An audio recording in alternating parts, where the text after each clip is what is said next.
The cold air of Thornwick Manor cut through the window like a blade, and Rosalind Hartley, standing at the edge of the grand bedchamber, felt it wrap around her heart. She had dreamed of this moment, though never like this. It was supposed to be a night of love, of whispered promises, of the warmth of a newlywed life. Instead, the chill in the room matched the one in Edmund's eyes. "Pack your things and leave my house by morning," he said. His voice, low and steady, carried the weight of finality, an unfeeling command. The Duke of Thornwick, Edmund Blackwood, stood across from her, his back straight, his eyes devoid of warmth. "I will never love you. This marriage was my father's dying wish, nothing more. You are a stranger to me, and you always will be." Rosalind's breath caught in her throat, the words sinking deep, far deeper than she ever thought possible. She had hoped for some semblance of affection, perhaps a spark of connection after 3 weeks of marriage, but instead, she was met with the cold reality that her husband had never wanted her at all. Her fingers tightened around the soft fabric of her nightgown, but she refused to let herself cry. Not now, not in front of him. She would not beg, would not plead for what had already made clear he was unwilling to give. Instead, she nodded, her heart heavy but her face composed. "I understand," she whispered, her voice steady despite the turmoil inside. She would not fight. She would not break down before him. As Edmund turned, his movement stiff, like he was battling some unseen force, Rosalind's gaze fell to his left hand. She hadn't noticed before, but there, just above his wrist, were burned scars. Deep, angry welts that twisted along his skin, a painful reminder of some past trauma. He had never spoken of them, never mentioned the pain that must have accompanied such scars. Perhaps it was a secret too painful for him to reveal. Yet, in that moment, Rosalind felt a strange pull towards him, an understanding that maybe his coldness wasn't born of cruelty, but of some deep-seated wound that refused to heal. He left without a word, retreating into the shadows of the manor, leaving her standing in the room, alone. Rosalind moved to the large window that overlooked the sprawling estate. The wind howled outside, pressing against the glass as if to remind her of her new reality. She was a prisoner in this house, bound by the contract of her father's making, a contract that had tied her to a man who could never love her, and yet something inside her refused to accept the role of the abandoned wife. She wouldn't leave, not just yet. Her eyes wandered over the manor's distant east wing, the part of the house that had been sealed off for as long as she could remember. She had heard rumors about it, whispered stories of tragedy, but had never been allowed inside. Her curiosity stirred. She wasn't about to leave this house without understanding its mysteries. With quiet determination, Rosalind made her decision. Instead of packing her things as Edmund had so coldly instructed, she would do something else. At dawn, she would explore the manor, find the answers to the questions that had long haunted her. As the night deepened, Rosalind settled into bed, but sleep eluded her. The cold rejection still echoed in her mind, but a small spark of resolve began to take root. She wasn't defeated. She wouldn't be. The first light of morning crept through the heavy curtains, and as the house settled into its early silence, Rosalind quietly slipped out of bed and made her way toward the door. She wasn't running away. No, she was taking the first step towards something she didn't fully understand yet, something that might just change everything. With one last look at the empty bed, she stepped into the dark hallway, ready to uncover the secrets Thornwick Manor had locked away for so long. As the first light of dawn stretched across Thornwick Manor, Rosalind stood at the threshold of the east wing, a single candle in hand. The mansion, usually filled with the quiet murmurs of servants and the occasional creak of its wooden floors, seemed to hold its breath as she stepped into the dust-covered hallway. The air was heavy with a sense of abandonment, the walls lined with faded portraits and draped curtains that hadn't been moved in years. Each footstep she took echoed in the silence, a stark contrast to the life she had once dreamed of sharing in this house. Her heart raced with a mixture of curiosity and trepidation as she made her way toward the kitchen wing, a place she had only heard of in hushed whispers. The door, always locked and forbidden, was finally within her reach. Rosalind had always been drawn to the mysteries of the manor, the corners that were kept hidden, the rooms that had been shut off from her. The kitchen, though, was not just another forgotten part of the house. It was a place of tragedy, a room locked away by Edmund's father, Duke Henry, after an unimaginable loss. As she approached the door, she hesitated for only a moment before slipping the key Mrs. Pemberton had entrusted to her into the lock. The door creaked open, revealing a room that had been untouched for years, as though time itself had frozen within its walls. The scent of dust mingled with faint, lingering smell of old spices and wood, and the once grand kitchen appeared to be frozen in time.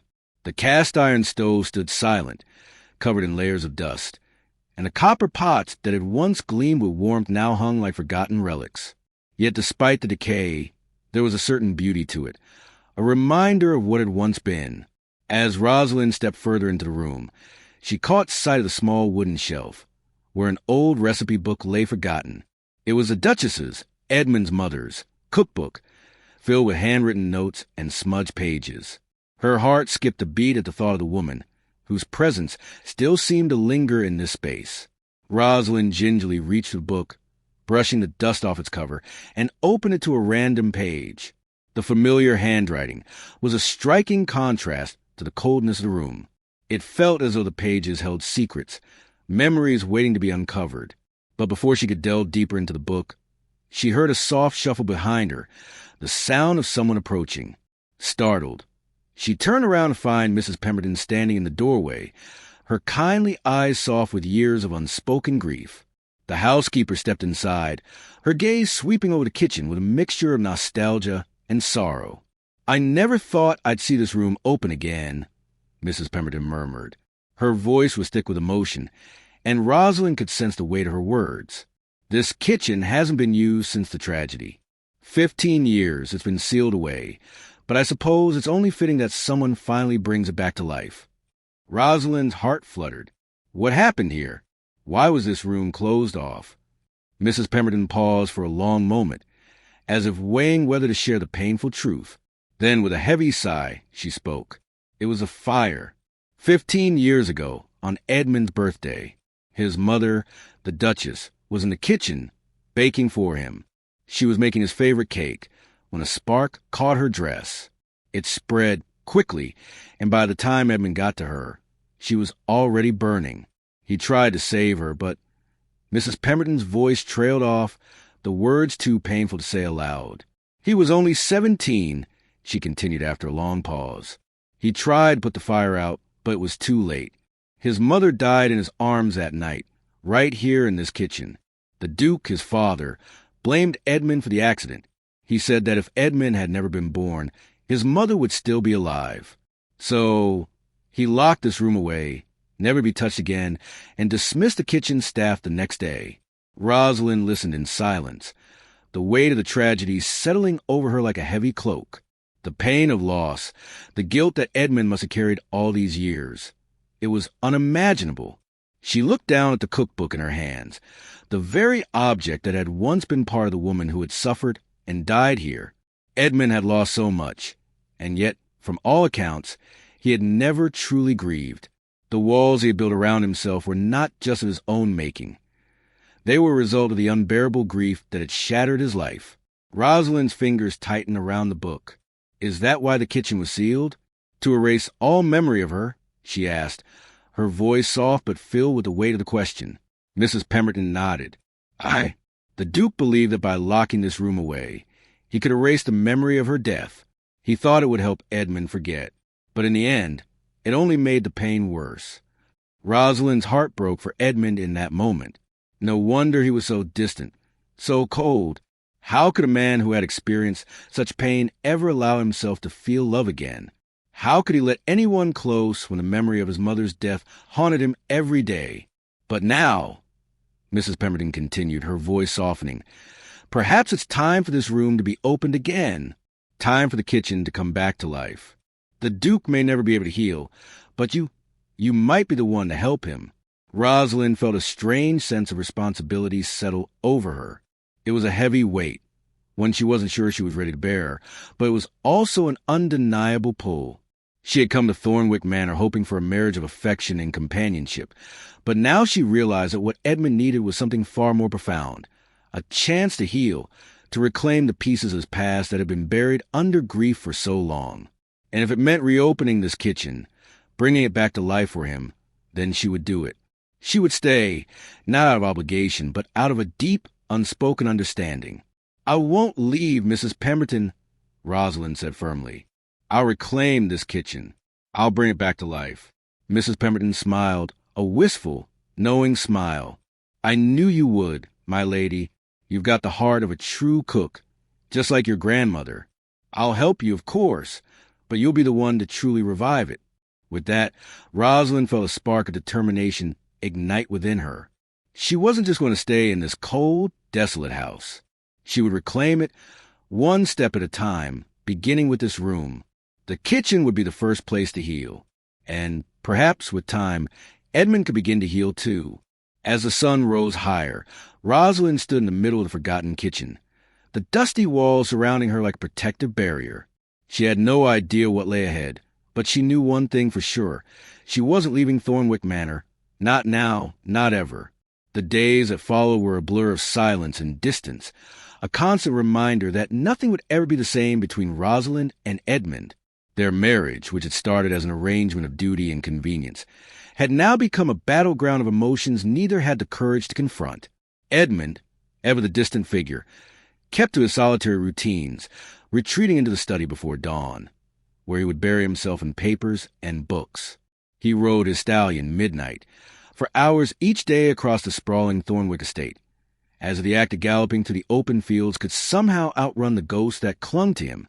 Dinner was a solitary affair, often taken at his gentleman's club in the village, far from the eyes of his wife, who remained locked away in the manor, a stranger in her own home. And at night, when the house grew still, Edmund slept alone in the west wing, in a room far removed from the one that should have been theirs. Communication between them was sparse, reduced to the occasional note delivered by Garrett, the ever-loyal valet, whose eyes always seemed to carry an unspoken pity for Rosalind. It was in the little moments, when she caught glimpses of him through the study's open door or saw his lone figure riding across the estate, that Rosalind began to realize the depth of his isolation. She watched him from the windows of the manor, her eyes tracing the lines of his stiff back, the way he would never look up, never acknowledge her presence. It was as if he had made a silent vow to shut her out, to keep her at arm's length, and she, in turn, was beginning to understand that there would be no warm welcome waiting for her. Even his weekly visits to his mother's grave, which he carried out with a reverence that bordered on obsession, only seemed to deepen the wall between them. Every Tuesday, rain or shine, Edmund would leave before dawn, returning hours later with a bouquet of wildflowers in his hand, a ritual that had been in place long before Rosalind had arrived. She didn't know what to make of it, whether it was a form of penance or an expression of love, but it was a pattern that spoke volumes about the grief he carried, a grief that had never been allowed to heal. It was on one such Tuesday, as Rosalind watched him from her bedroom window, that she noticed something different. For the first time, she saw him pause at the foot of the grave, his shoulders slumped in a way that made him look smaller, more vulnerable than she had ever seen him. He seemed to linger there, as if the weight of the years was finally catching up with him. She wondered, fleetingly, if he had ever let anyone see that side of him, if anyone else had ever been able to reach him the way she longed to. But she quickly shook off the thought. She was not his savior. She was his wife, his unwanted, distant companion, in a marriage that neither of them had chosen. Meanwhile, the manor staff began to notice the shifts in her behavior. The house had grown accustomed to Edmund's moods, to his silence, his aloofness, but Rosalind's presence was a new variable.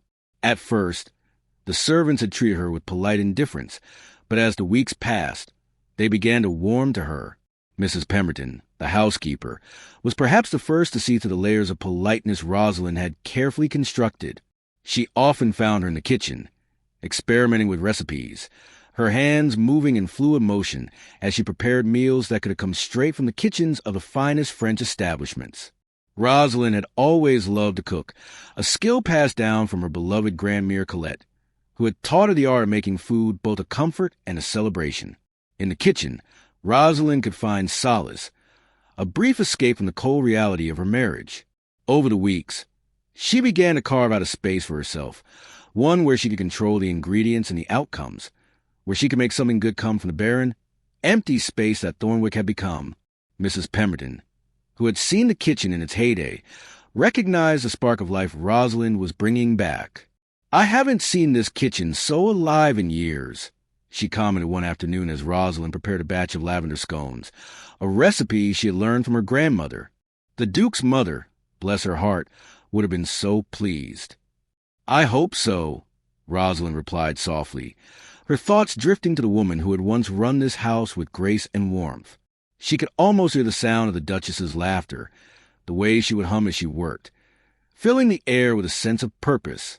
It was hard to imagine Edmund's mother, someone so full of life, being gone. The house had felt like a hollow shell since her death, and Edmund, though physically present, had never fully inhabited it. His grief had consumed him in ways that even she couldn't understand. But perhaps there was a way to reach him.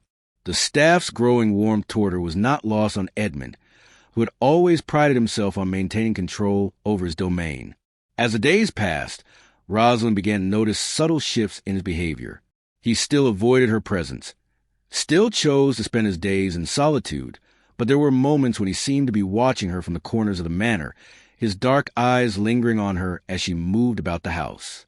One morning, as she was arranging a bouquet of wildflowers in the parlor, she caught sight of him through the doorway. He was standing at the top of the staircase, his eyes fixed on her, and for the briefest moment, their gazes met. She didn't look away, though her heart thudded painfully in her chest. He didn't say anything. He simply turned and disappeared down the hall, his footsteps echoing in the silence. It was a small gesture, but for Rosalind, it felt like a breakthrough, a crack in the wall he had so carefully built around himself. Perhaps he wasn't as indifferent as he pretended to be. Perhaps there was something left inside him that still yearned for connection. But that hope was quickly dashed when, a few days later, a letter arrived from Edmund via Garrett. The message was simple, terse, and unmistakably cold. "Pack your belongings. Leave by morning. I'll provide funds and separate residence in Bath." The words hit her like a physical blow, a stark reminder of how little she mattered in his life. It seemed that no matter what she did, no matter how much she tried to bridge the distance, she was still just a stranger to him, a burden he wished to be rid of. Rosalind stood motionless as she read the letter, the flames in the fireplace dancing in front of her like mocking shadows. But rather than succumb to the despair she had so often felt in the past weeks, something inside her hardened. She would not leave, not this time. She would not be sent away like some disobedient child. She had a right to stay, to fight for her place in this marriage, even if Edmund refused to acknowledge it. That night, as the manor settled into its usual silence, Rosalind made a decision. She would no longer be the passive observer in her own life. She would take control. She would reclaim the one thing she had always loved, the kitchen, and bring it back to life, not just for her own comfort, but for Edmund as well. If she could not reach him with words, perhaps she could reach him with memories. The next morning, she rose before dawn, determined to make a change. Instead of packing her things, she set to work in the kitchen, preparing a meal for herself and the man who would never truly see her. She would bake something special, something that would remind him of what he had lost and what he could still have. And in the quiet moments that followed, she would wait patiently for the day when he would finally come to her, when the walls around his heart would begin to crumble. For now, she would cook, and in doing so, perhaps she could begin to heal them both. The kitchen, long abandoned and shrouded in dust, began to take on a life of its own. Rosalind had spent the better part of the past week learning every corner, every nook of the old room, as though by immersing herself in its forgotten walls, she could somehow breathe life into its lifelessness. The silence that had once felt oppressive now felt like a canvas, waiting to be filled with sound, laughter, the clatter of utensils, the hum of a task well done. The first time she lit the stove, after so many years of disuse, it was as though she had awakened the very heart of Thornwick Manor. The familiar scent of warm bread and spices began to fill the air, replacing the musty odor of decay. There was a rhythm to the work, a calmness in repetition, and as Rosalind kneaded dough and sifted flour, her mind would drift back to memories of her childhood in Provence. She could almost hear Grandmere Colette's gentle voice, whispering instructions as they baked together in her tiny kitchen, the warmth of the oven matching the warmth in her heart. Baking had always been a refuge for Rosalind, a place where she could pour her heart and soul into the simple act of creating something beautiful, something that brought comfort to those she loved. And so, one night, as the winds howled outside and the manor seemed to shrink on itself, Rosalind decided to bake. She reached for a weathered recipe book that had belonged to Edmund's mother, the Duchess of Thornwick, a book that had once been filled with love and laughter in the very kitchen she now occupied. The pages were worn, the ink faded in places, but they still carried the essence of a time long past. Her fingers gently traced a handwritten recipe for an apple tart, the very dessert Edmund's mother had once made for him on his birthday. The idea of recreating something so personal, so tied to the past, made Rosalind heartache, but she felt an undeniable pull to bring that past back to life. She gathered the ingredients, cinnamon, honey, butter, and thinly sliced apples, and began the familiar process. The rhythm of the work soothed her, grounding her in the present while allowing her to honor the past. As the dough took shape and the scent of the tart began to fill the kitchen, Rosalind felt a strange sense of connection to Edmund. She could almost imagine his mother standing beside her, teaching her how to fold the dough, how to infuse the filling with just the right amount of sweetness. For a moment, she felt as though she was no longer alone in the kitchen, as if the spirit of the woman who had once ruled this room had returned to offer her guidance. Once the tart was finished, Rosalind placed it in the oven and waited, the warmth of the kitchen wrapping around her like a comforting embrace. It felt like a small act of rebellion against the coldness that had pervaded her marriage, against the walls that Edmund had so carefully built between them. She would not let him push her away so easily. She would not be forgotten. As the tart baked, she found herself thinking of Edmund. She wondered what he would think of this gesture, whether it would reach him, whether it would break through the ice that had formed around his heart. And then, as if on cue, she heard the faint sound of footsteps approaching the kitchen door. Edmund, for a moment, her breath caught in her throat and her hands froze mid-motion. She had expected him to avoid her, to continue retreating into the world of his own sorrow. But instead, he was here, drawn by the scent of the tart, perhaps, or by something deeper, something more elusive. The door creaked open, and there he stood, dressed in a loose nightshirt and banyan, his eyes dark and unfocused as he glanced around the room. For a long moment, neither of them spoke. The silence stretched between them, thick and heavy. Rosalind felt her heart hammer in her chest, her hands trembling slightly as she reached for a plate to serve the tart. "What are you doing?" Edmund's voice was hoarse, almost unrecognizable. His eyes were wide, as if he couldn't quite believe what he was seeing. Rosalind held the plate out to him, a simple offering. "I am staying." "And I am baking," she replied, her voice steady despite the fluttering in her chest. She did not flinch under his gaze. This was not the time for weakness, not the time for retreat. She had decided, in this moment, that she would not be intimidated by his coldness, nor by the hurt that lingered between them. He stood in the doorway, his gaze flickering between her and the tart, his eyes betraying a trace of something. Curiosity, perhaps, or even the faintest spark of recognition. Slowly, he stepped forward, reaching for the plate with trembling hands.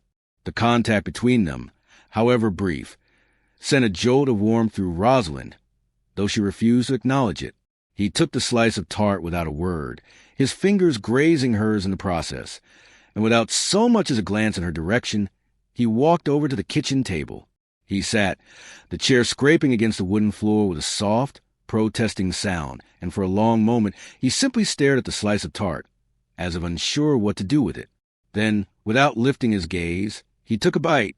His eyes fluttered closed as the taste seemed to flood his senses.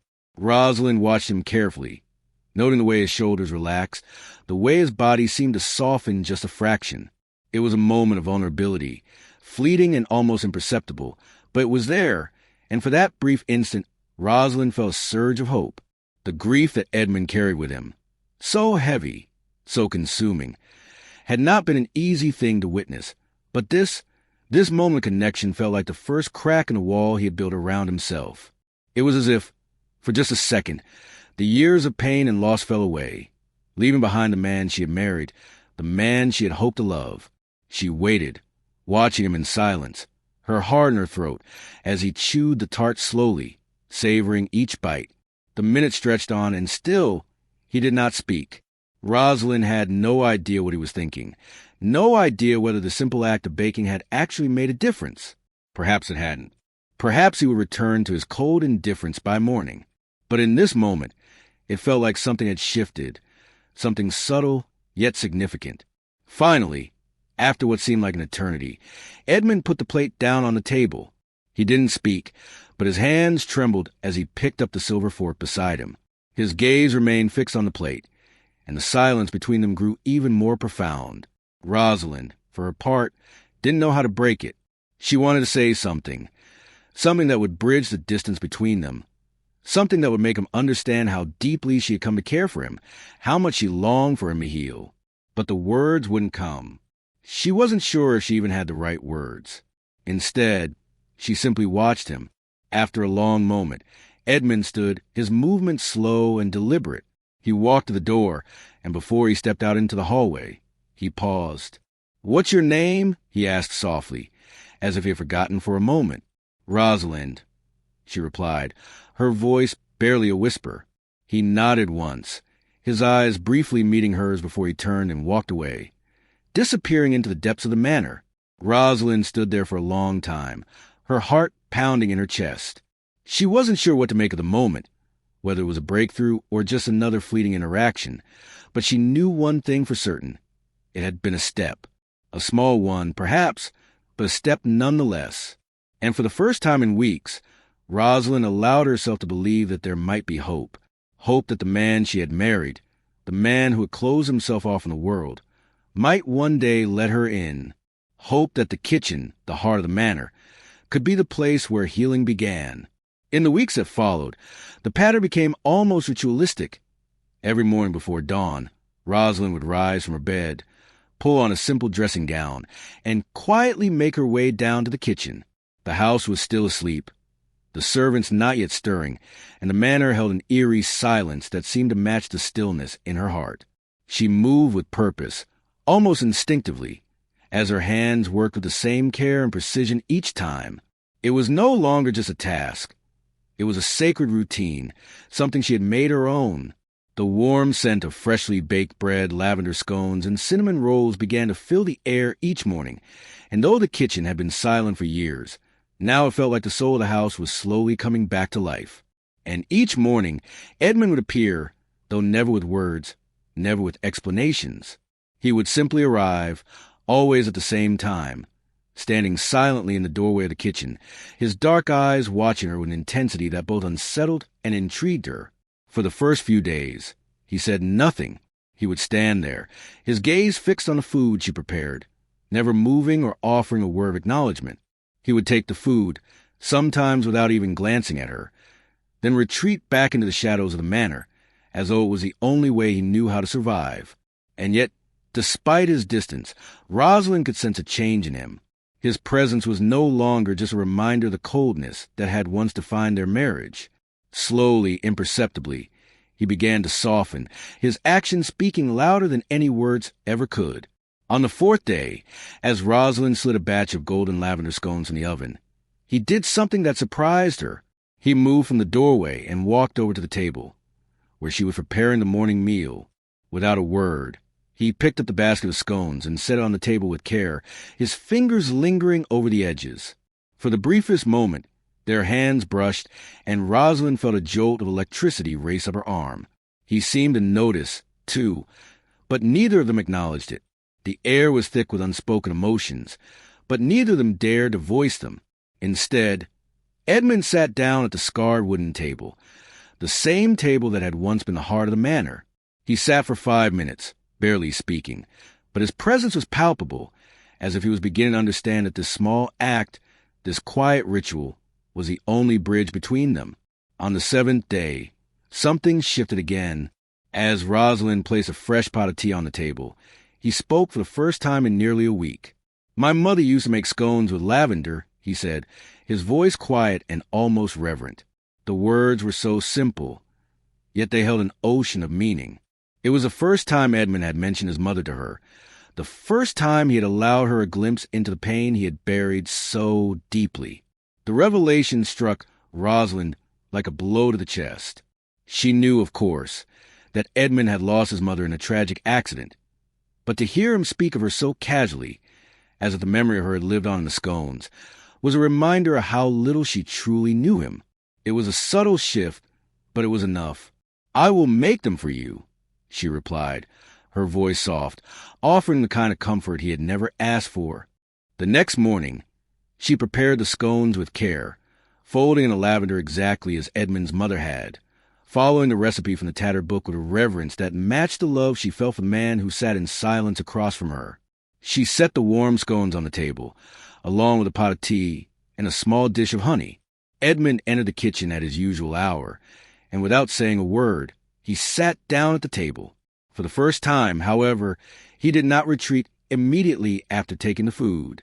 He lingered, watching Rosalind with an expression that was unreadable but somehow soft. His hand shook slightly as he reached for a scone, but he steadied himself before taking a bite. He chewed slowly, savoring the flavor, and his eyes briefly closed as though he was tasting something far more than just the food. The silence between them was no longer oppressive. There was an understanding between them now, one that neither had ever spoken aloud, but both had begun to accept. Edmund wasn't avoiding her anymore.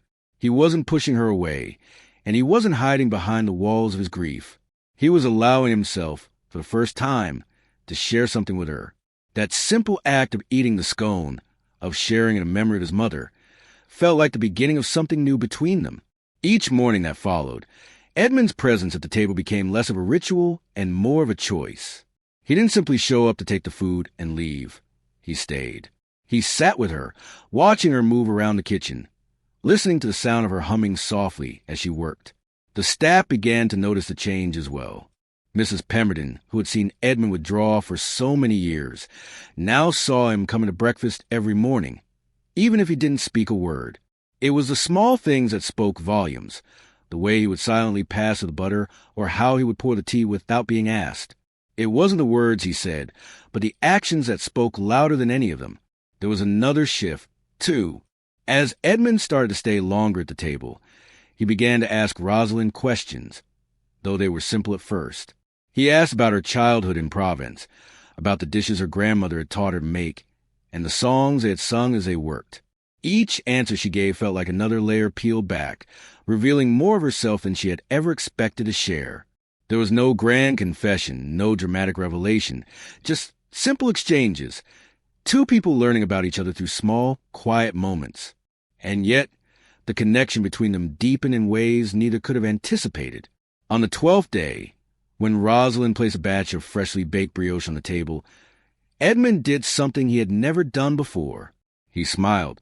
It wasn't a wide, joyous smile, but was a smile nonetheless, a small, genuine curve of his lips that made Rosalind's heart flutter in her chest. It was a sign of progress, of something fragile but real beginning to take root between them. It wasn't much, but it was enough. Over the next few days, Edmund stayed longer at the breakfast table. He began to share memories of his mother, stories of the holidays they had spent together, of the times they had laughed in this very kitchen. The pain in his voice was still there, lingering like a shadow, but it wasn't as overwhelming as it had been before. Slowly, Rosalind began to see the man beneath the grief, the man who had once been capable of love, capable of joy. It was in these quiet mornings that she saw the possibility of healing, not just for Edmund, but for herself as well. She wasn't just a wife in a marriage of convenience anymore. She was someone who could reach him, someone who could help him rediscover the parts of himself that had been buried under the weight of his loss. She knew that it wouldn't be easy, that the path forward would be full of challenges. But for the first time in weeks, Rosalind allowed herself to believe that they might find a way back to each other. And all it took was a simple, shared breakfast, the warmth of the kitchen, the scent of fresh bread, and the quiet comfort of two people learning to live again, side by side.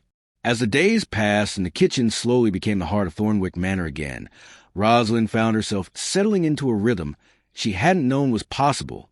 The pain of Edmund's coldness had not disappeared entirely, but it no longer seemed as overwhelming.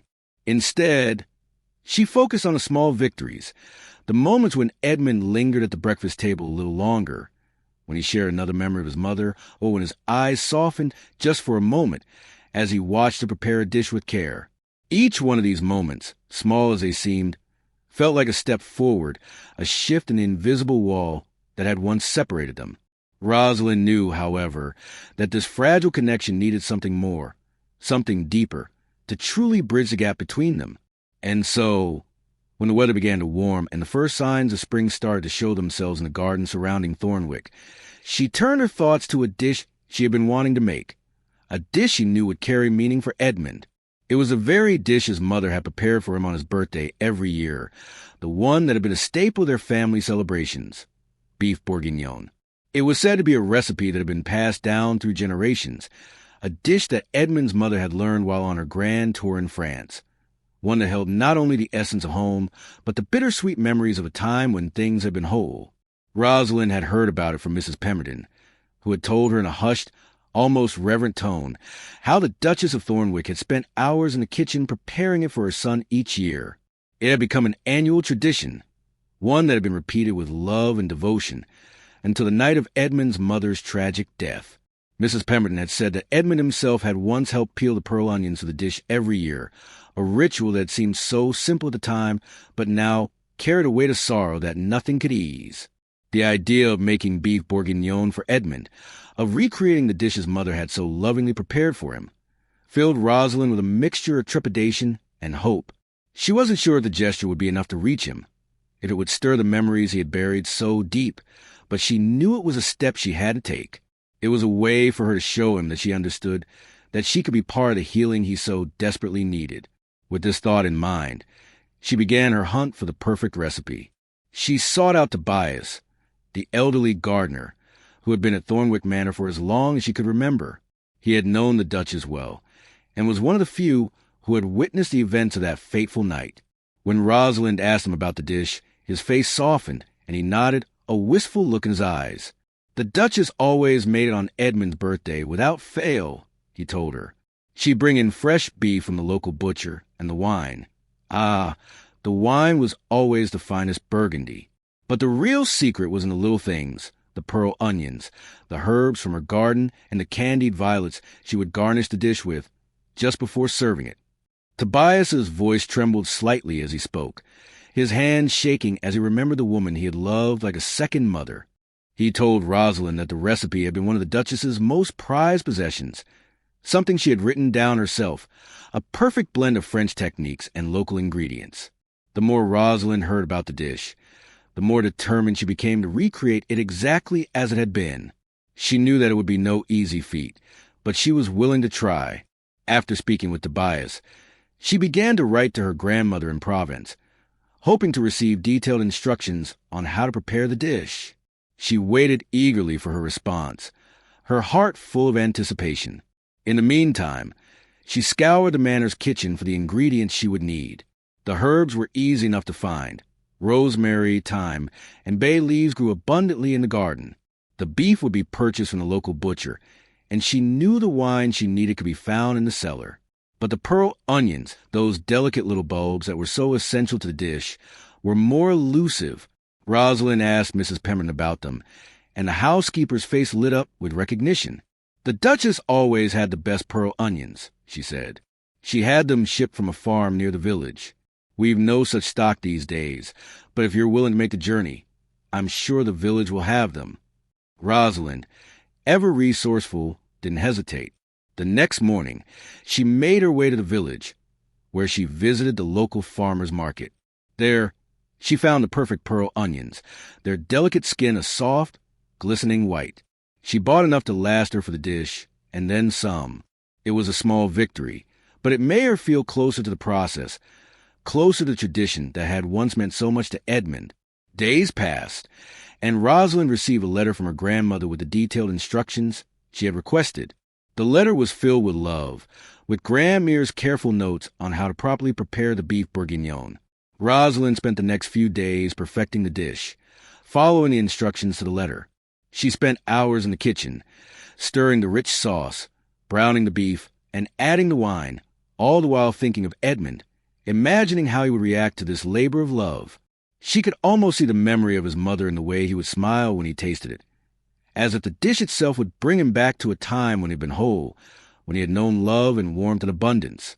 As she worked, Rosalind found herself growing more confident.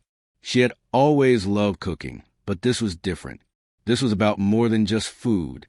It was about healing, about rebuilding something that had been broken, something that she hoped could be mended through the simple act of preparing a meal. When the dish was finally complete, Rosalind stood back and looked at it, her heart pounding in her chest. It was beautiful, rich, fragrant, and full of history.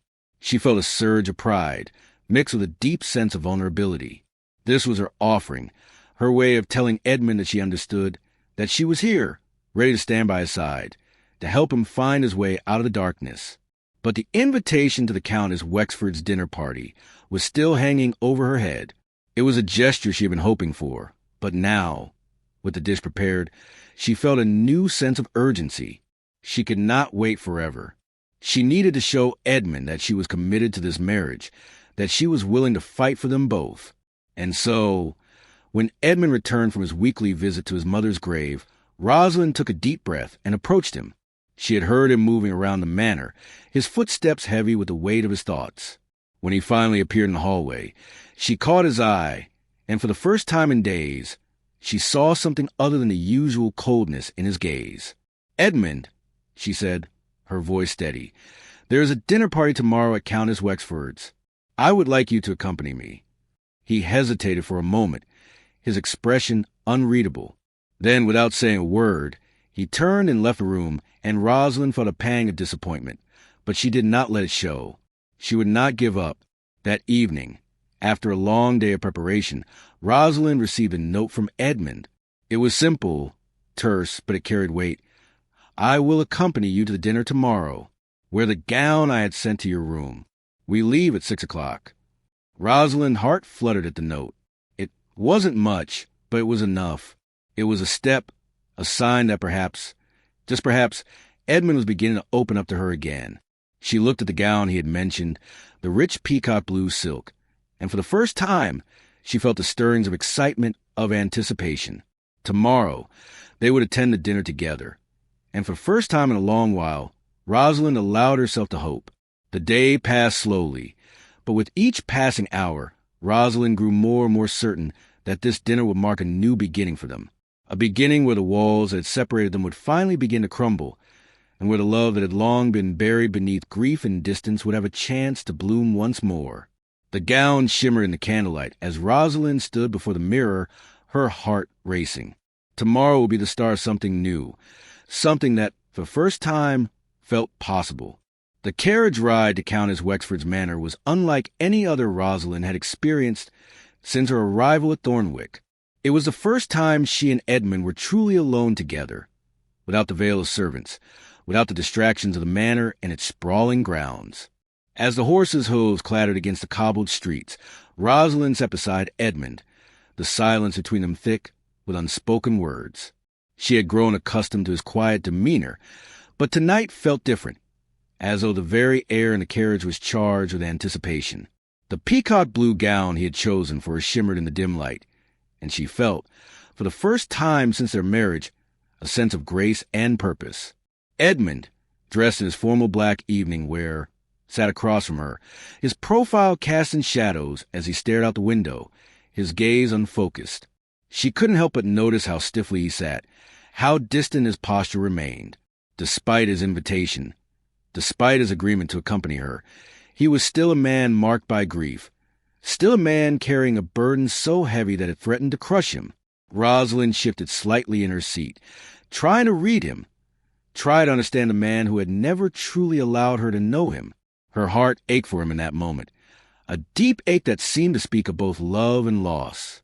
She wasn't sure she would ever fully understand the depth of his pain, but she knew that tonight she wanted to try. "The gown suits you." Edmund's voice cut through the silence, low and steady. It was a simple compliment, yet it carried an undertone of something more, a hint of appreciation, perhaps, or a recognition of the woman she had become since they had arrived at Thornwick.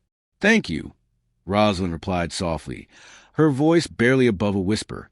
She wasn't sure if he truly meant the words, or if they were just another formality, but she let them wash over her regardless. The journey seemed to stretch on for miles, but eventually they arrived at Countess Wexford's manor, a grand estate nestled on the outskirts of town. As they climbed the steps to the entrance, Rosalind couldn't help but feel a sense of nervous excitement. It wasn't just a grandeur of the evening that stirred her. It was a possibility that this night, this gathering, might be the turning point for her and Edmund. The doors opened before them, revealing a dazzling scene.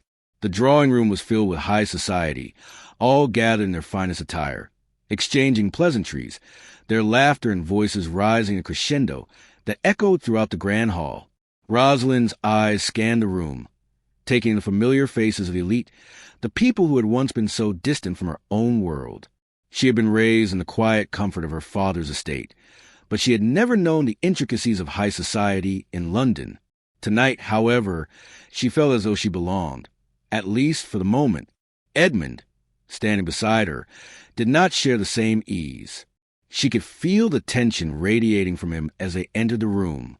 He kept his gaze fixed ahead, never making eye contact with anyone, never engaging in the conversations happening around them.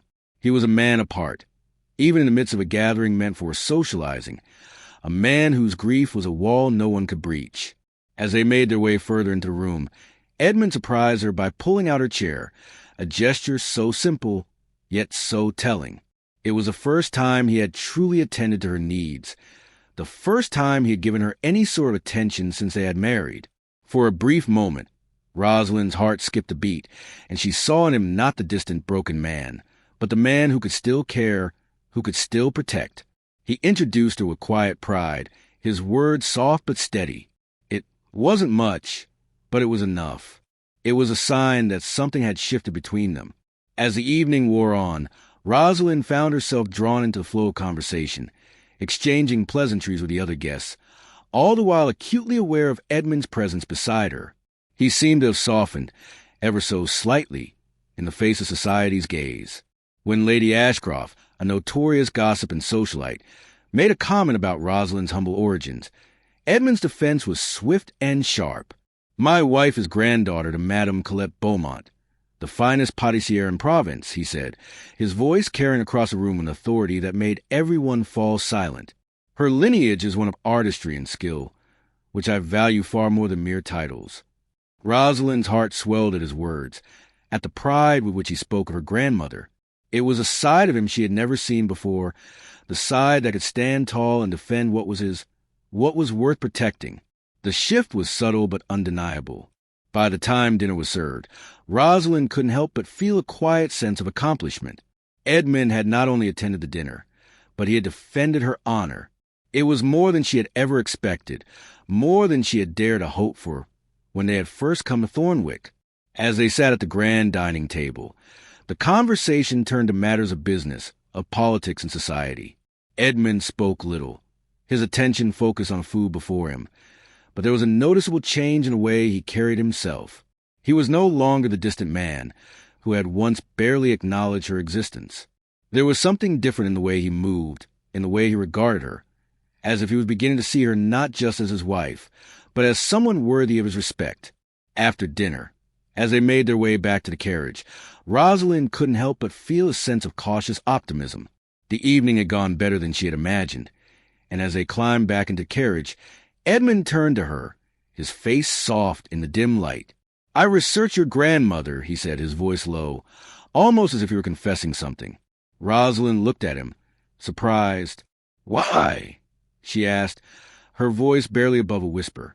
"Because I realized I knew nothing about you," he replied, his gaze intense, but not cold. That seemed criminal. His words, so simple yet so loaded, struck her with the force of a revelation. For the first time since their marriage, Edmund had truly acknowledged her, not as a stranger in his home, but as a person, someone with a history, with a legacy. "I know about your mother," he continued, his voice faltering for a brief moment. "Tomorrow is my birthday." "I know," she replied softly, her heart heavy with the knowledge of the pain that had shaped him.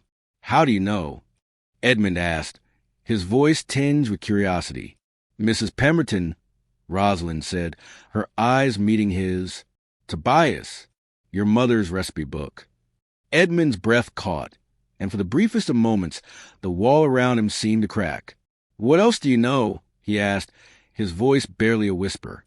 "That she made you beef bourguignon Rosalind said, her voice steady. That you helped peel the pearl onions. That she died trying to bake your birthday cake. The words hung in the air between them. A confession, a shared understanding.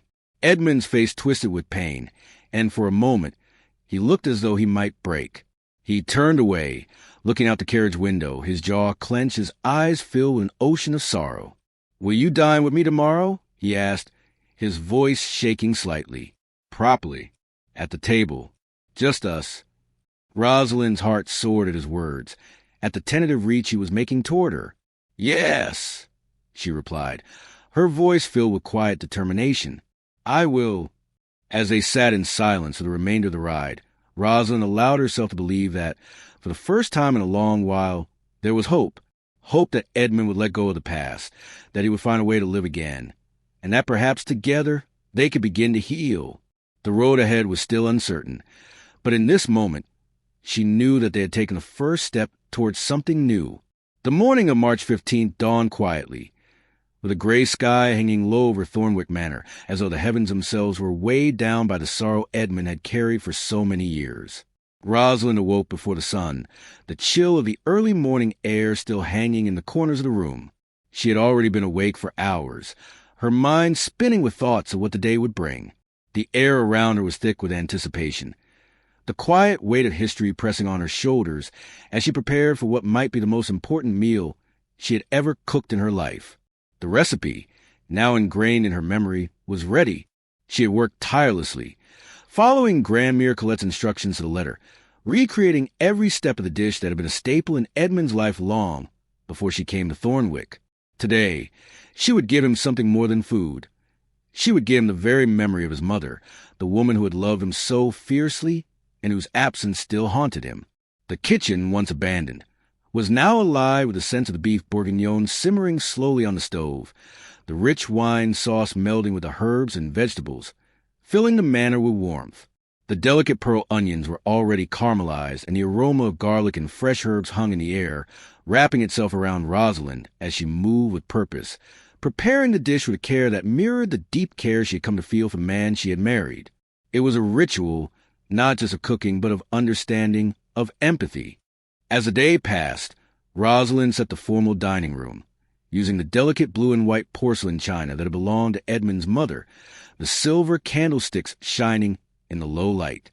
She carefully placed the candied violets on the side of the dish, just as the Duchess had once done, and set the table as she imagined it might have been on those long-ago birthdays.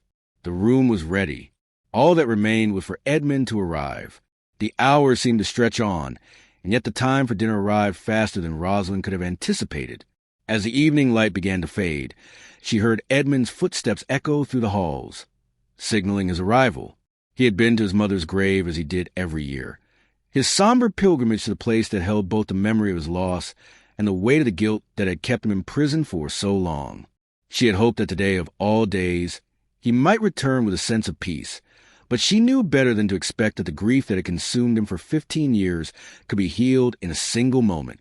Still, there was a flicker of hope within her as she waited for him to enter the dining room. When he finally appeared, his face was shadowed, his usual coldness replaced with vulnerability Rosalind had never seen before. He stood at the threshold of the room, looking at the table she had prepared, at the china and the violets, at the dish that had taken her hours to perfect. For a long moment he said nothing. His gaze moved over everything she had done, and Rosalind could almost feel the weight of the memories that flooded him in that instant. He had always been a man of few words, but tonight it seemed as though the silence between them spoke volumes. Finally, Edmund walked slowly into the room, his gaze never leaving the table. He took a seat, the chair scraping softly against the floor as he lowered himself into it, his hands trembling ever so slightly as he placed them on the table. Rosalind stood beside him, her heart pounding in her chest. She had done this for him, had spent hours making the dishes mother had made for him every year. She had recreated the memory for him, hoping that it would bring him some measure of comfort, some connection to the past he had never fully let go of. She watched him as he took his first bite, his eyes closing briefly as the flavors seemed to transport him back in time. For a moment, he was a child again, sitting at this very table with his mother, enjoying the warmth and love of a family that had been torn apart far too soon. The tears that welled in his eyes didn't surprise her. They were a long time coming, and Rosalind could only imagine the depth of the grief he had carried with him all these years. He had never spoken of it to her, had never allowed anyone to truly see the weight of what he had lost. But tonight, the memories were flooding back, and they were impossible to contain. As Edmund ate, his face softened, a quiet release passing over him. But it was not without its pain. He didn't look at Rosalind as he ate, but his every movement seemed to speak volumes. He didn't have to say anything. She knew what he was feeling, could sense the storm of emotions crashing inside him. The past had returned to haunt him, not as a ghost, but as a living, breathing memory that he could no longer push away. Finally, after several long moments, Edmund put down his fork, his hand shaking slightly as he set aside. He leaned back in his chair, his breath ragged, and his eyes, still filled with sorrow, met Rosalind's for the first time that night. She could see the struggle in them, the battle between the man he had become and the boy who had lost everything. "This is exactly how she made it," he said, his voice raw with emotion. "How did you—" His words trailed off, and Rosalind felt her own throat tighten. She had done it for him, for the man she loved, in the hopes that it would somehow bring him back to life, bring him back to the person he had been before the grief had consumed him. "I wanted to give you something beautiful you had lost," she replied, her voice soft but steady. Edmund's eyes filled with tears, and for a moment he seemed to crumble. The walls he had so carefully constructed over the years, the walls that had kept him from anyone who might have loved him, began to crumble piece by piece. He reached for her hand, his touch tentative, as if he were afraid of what it might mean, of what it might cost him. He turned it over in his own, his callous fingers brushing gently against her skin. "I've spent 15 years punishing myself," he said, his voice barely above a whisper. 15 years of believing that if I could just be better, if I could just fix what I did, I could make it right.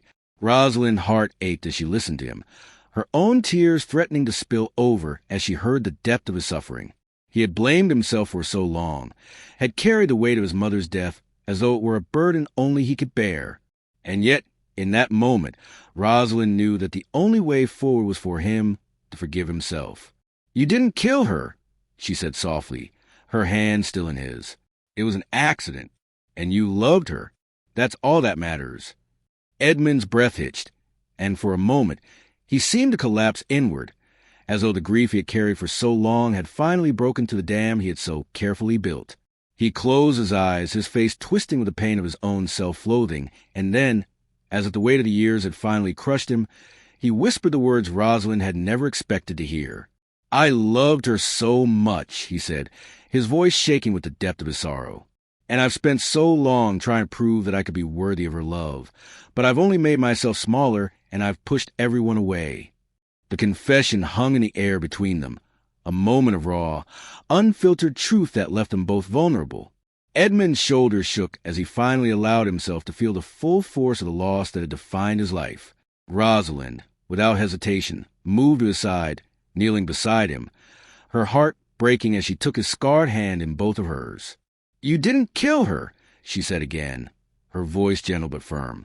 "Accidents happen, Edmund, and love is not crime." He looked at her then, his eyes filled with confusion, with pain, but also with something else, something he had not allowed himself to feel for years. "Your mother would be heartbroken to see you living like this," Rosalind continued, her voice trembling with the sincerity of her words. "She would want you to live again, to love again." Edmund's face crumpled as he collapsed forward, his sobs shaking his body. Rosalind held him, her arms wrapping around him as he finally allowed himself to feel the grief, the pain, and the love he had buried for so long. "I told you I would never love you," he whispered between sobs. "But I was lying," he continued, his voice barely audible. "I've been terrified ever since the day I met you." Rosalind's breath caught. "Of what?" she asked, her voice soft. "Of losing you," he said, the words heavy with the weight of everything he had never said. "Of loving you and having you die because of me." In that moment, everything became clear. The walls around him, the coldness, the distance, everything had been built from fear. And in this single moment, Rosalind understood that fear was all that had kept them apart. Then be terrified with me, she whispered, her hands gently cupping his face. But don't push me away. And as Edmund collapsed into her arms, the weight of the years, the grief, and the pain seemed to finally lift, and for the first time in a long time, Rosalind allowed herself to believe that love, real love, could heal even the deepest wounds. The night was not over, but the first cracks in Edmund's armor had appeared, and the promise of a new beginning, of a love that had been waiting to bloom, hung in the air between them, fragile but real. The days following that pivotal night marked the beginning of something new for both Rosalind and Edmund, something fragile yet undeniable, like the first buds of spring pushing through the cold earth. Thornwick Manor, which had been steeped in silence and sorrow, slowly began to transform. The kitchen, once a place of sorrow and memories of loss, became the beating heart of the house. The scent of freshly baked bread, pies, and savory stews once again filled the air, replacing the musty stagnation of abandonment. For the first time since they had arrived at Thornwick, Rosalind and Edmund found themselves moving in harmony, not as two strangers bound by duty, but as two people rediscovering each other in the quiet moments of shared work, laughter, and even silence. They cooked together every morning, the once frigid air between them now charged with the warmth of shared labor. Edmund, once a man who could barely meet her gaze, now found himself lingering in the kitchen, asking questions about the recipes she had learned from her grandmother. He would often offer her a gentle smile, the first true smiles he had given her since their wedding. She began to see him as more than just a man who had shut himself off from the world, more than the man who had been consumed by grief. Slowly, he was becoming the man he had been before, the boy who had once had the capacity for joy, for love, for life. Each morning as they stood together, kneading dough, chopping vegetables, and preparing meals, their connection deepened. There were moments when their hands brushed, moments when they shared a quiet glance, a smile, or a word that spoke volumes. It wasn't always easy, and there were still moments when Edmund would retreat into the shadows of his grief, but those moments were fewer now, and when they came, Rosalind knew how to give him space without pulling away herself. The manor staff, once wary of the cold, distant Duke, began to see a change in him as well.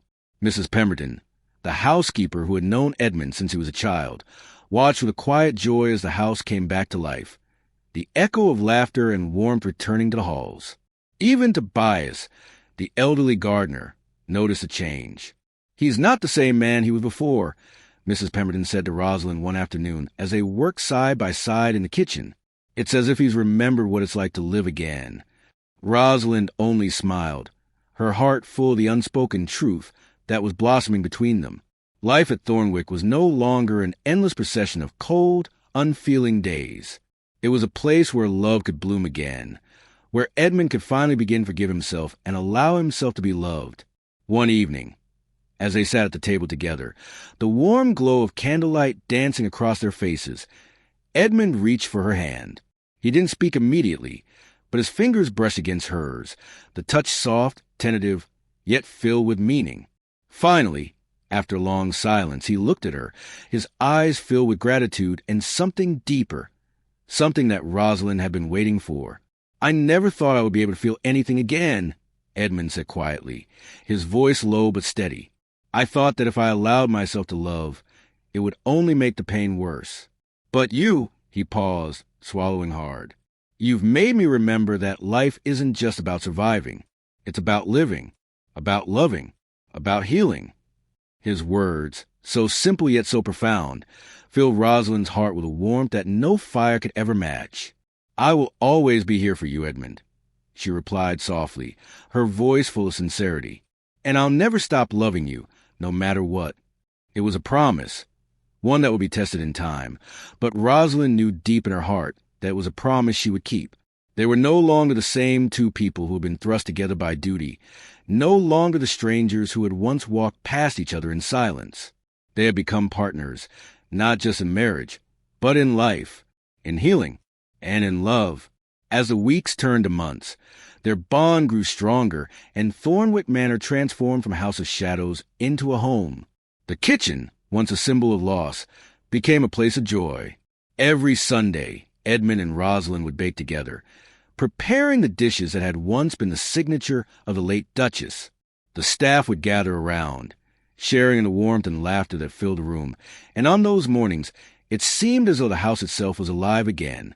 Edmund began to fund a new program for the local village girls, a cooking school where Rosalind could teach them the skills she had learned from her grandmother. It was her way of giving back, of passing on the lessons of love and healing she had learned through food. Edmund, ever supportive, attended every session, watching with pride as Rosalind poured her heart into the program. Together, they were building something beautiful, something lasting, and something that was all their own. 1 year after the night of the birthday dinner, Thornwick Manor was hosting a grand celebration. The house was full, the rooms echoing with the laughter of friends and family, the smell of roasted meats and fresh bread wafting through the air. The guest list included all of the people who had once been skeptical of their marriage, the people who had whispered behind closed doors about the cold Duke and his invisible wife. But those whispers had long since faded. The transformation was undeniable.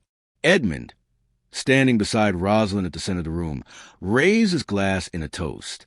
"Last year, I tried to send away the greatest gift I ever received," he began, his voice steady and filled with emotion. "My wife refused to leave." He paused, his eyes meeting Rosalind's. "She stayed. She cooked. She loved me when I couldn't love myself. And in doing so, she saved me."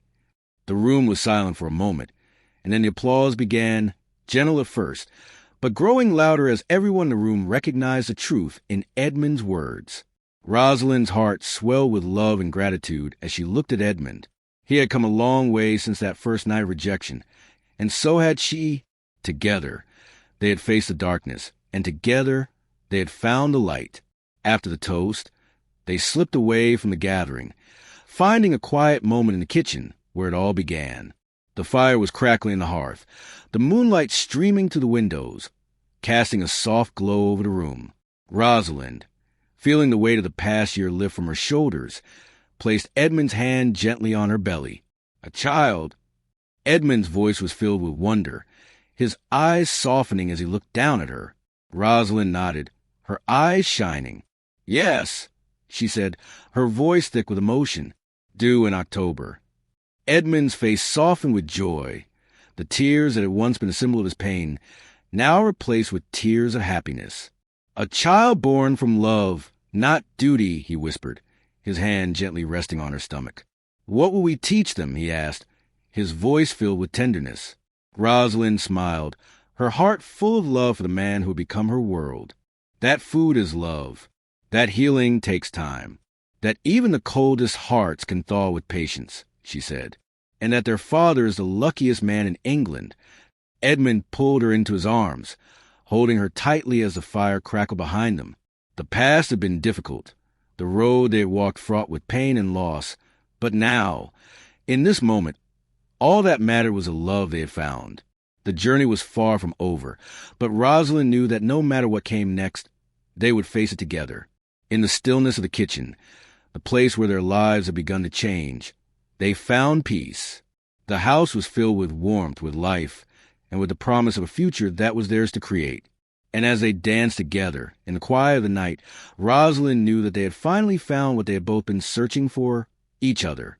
The love that had once been so distant, so impossible, was now their reality. The night was theirs, and for the first time in a long time, Rosalind could finally say with certainty that she was home. And as Edmund whispered against her hair, "I will always love you," she smiled, knowing that the love they had built together was a love that would last forever. "Even when I'm round as a Christmas pudding," she teased, her voice light with laughter. Edmund chuckled, the sound full of warmth of joy. "Especially then," he said, his voice filled with affection. "And I will spend every day proving I never should have said otherwise." As their laughter filled the kitchen, they knew that the future was theirs to share, one step at a time, one meal at a time, one moment of love at a time. And as the fire crackled in the hearth, they danced, their hearts finally at peace, their love finally free to flourish. "You already have," Rosalind whispered, her hand resting on his chest as they swayed in the moonlight. "You already have." And so, their story continued, the love they had fought so hard for now blooming in the light of a new day.